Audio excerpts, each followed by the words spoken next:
সোমার এগিয়ে যাওয়ার পথে প্রতিবন্ধকতা, দরিদ্রতা, মুখ্যমন্ত্রীর কাছে অসহায় মায়ের আর্তনাদ। পিতৃহারা মেয়ের মাধ্যমিক পরীক্ষায় অভাবনীয় সাফল্যে গর্বিত গোটা চুরিলাম। ত্রিপুরা মধ্যশিক্ষা পর্ষদ পরিচালিত মাধ্যমিক পরীক্ষায় এবছর 469 নম্বর পেয়েছে দক্ষিণ চুরিলাম গ্রাম পঞ্চায়েতের মধ্যপাড়া এলাকার দরিদ্র ঘরের মেধাবী ছাত্রী সোমা দেবনাথ। পিতা মৃত গৌতম দেবনাথ। মেয়েটি বিজ্ঞান নিয়ে পড়তে চায়, কিন্তু অর্থনৈতিক অবস্থা দুর্বল। মেয়েটির মা শম্পা দেবনাথ জানান, 2021 সালের 9 ফেব্রুয়ারি আত্মীয়র বাড়ি থেকে নেমন্ত্রণ খেয়ে বাড়িতে ফেরার সময় যান দুর্ঘটনায় মৃত্যু হয় তার স্বামীর। সেই সময় সোমা 6ষ্ঠ শ্রেণীতে পড়াশোনা করত। রবিবার দুপুরে যদি তার বাবা বেঁচে থাকতো তাহলে ভীষণ খুশি হতো। সোমা দক্ষিণ চুরিলাম ইংলিশ মিডিয়াম হাই স্কুল থেকে মাধ্যমিক পরীক্ষা দিয়েছিল। বর্তমান সময়ে তার মায়ের বিধবা ভাতা ও মঞ্জুর হয়নি। রাজ্যের মুখ্যমন্ত্রীর কাছে অসহায় মা মেয়ের লেখাপড়ার জন্য আর্তনাদ জানান। ব্যুরো রিপোর্ট, আরই ধর্মনগর। আমি 94% পাইছি, টোটাল 469।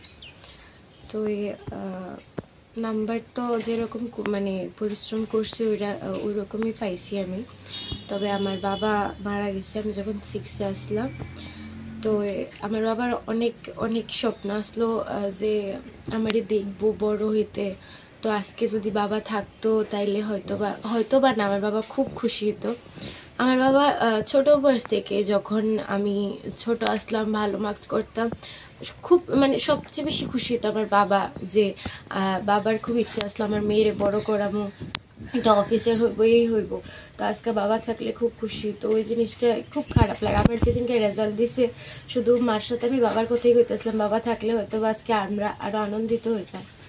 আমি রেজাল্ট করছি ভালো মোটামুটি। তো ইচ্ছা আসলো সায়েন্স নিয়ে পড়ানোর। আর আমরা যেহেতু আমার বাবা নেই, আমরা ফাইন্যান্সিয়ালি খুবই দুর্বল। তো আমার মার পক্ষে সম্ভব হতো না যে আমি সায়েন্স নিয়ে পড়ি। তো এই লিগে আমি আর্টসই চুজ করছি। তবে বাবা থাকলে হয়তো বা আজকে এই দিকটা না দেখতে হইতো। আমার নাম সোমা দেবনাথ, চুরিলাম ইংলিশ মিডিয়াম থেকে দিছি।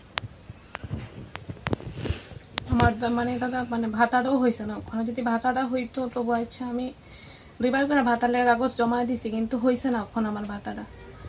মানে খুবই কষ্ট হইতেছে সংসারটা জ্বালাইতে। আমার খুবই ইচ্ছা ছিল দাদা যে মেয়েরা আমি সায়েন্স নিয়ে পড়াবো, কিন্তু আমি টাকার লেগে পারতাম না পড়াইতাম। বাধ্য হয়ে আমি আর্টসে ভর্তি করাইছি।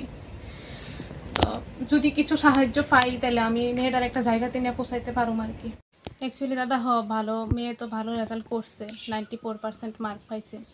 তো আমার তো মেয়ে খুব ইচ্ছা আসলো সায়েন্স নিয়ে পড়াশোনা করব, এবং সে অঙ্কেও খুব ভালো, মানে সায়েন্স গ্রুপটা ভালো আসলো, অঙ্কে ভালো, ইংরেজিতেও ভালো আসলো। কিন্তু দাদা সত্যি কথা গীতা, আমার হাজব্যান্ড 2021-এ গাড়ি অ্যাক্সিডেন্ট হয়ে মারা গেছে। মানে একটা নিমন্ত্রণ খায়া অনেক সময় মারা গেছে আর কি, তাই না। তো আমার ফাইন্যান্সিয়াল অর্থনীতি খুবই দুর্বল। আমি যে হ্যাঁ সায়েন্স নিয়ে পড়াবো দাদা, সেই ক্ষমতা আমার নাই। যদি আমি পারতাম তাহলে মেয়ের আমি সায়েন্স নিয়ে পড়াইতাম, কিন্তু আজকে মানে আর্টসেই ভর্তি করাম এটাই ভাবতেছি। যদি টাকা পয়সার আমার যেমন দূর থাকতো দাদা, আমি তাইলে মানে সায়েন্স নিয়ে পড়াইলাম বলে মেয়েরে, কিন্তু আমি পারতাম না দেখা ছাড়া আমি হ্যাঁ আর্টসেই ভর্তি করামো আর কি। কিন্তু আমার ভাতাটাও দাদা হয়েছে না এখনো। যদি আমার ভাতাটাও হইতো আচ্ছা, আমি একটা কিছু ভাবতাম, মানে এক্সট্রা কোনো কিছু রোজগার নাই যে আমি মেয়েরা সায়েন্স নিয়ে পড়ামো। তো যার লেগে আমি ভাবতেছি আর্টসেই ভর্তি করামো আর কি। এখন মানে আমার সরকারের তরফ থেকে যদি মানে কোনো ভবিষ্যতে কোনো স্কিম টিম থাকে, যদি আমার একটু মানে হেল্প করে মেয়েটারে নিয়ে আমি ভবিষ্যতে একটা জায়গাতে পৌঁছাইতে পারি। কারণ বহুত বড় স্বপ্ন আসছিল দাদা, কিন্তু মানে পারতাম না। আমি যদি আমার সরকারে যদি একটু সাহায্য করে তাইলেই যদি মেয়েটারে আমি একটা জায়গাতে নিয়ে মানে পৌঁছাইতে পারি আর কি।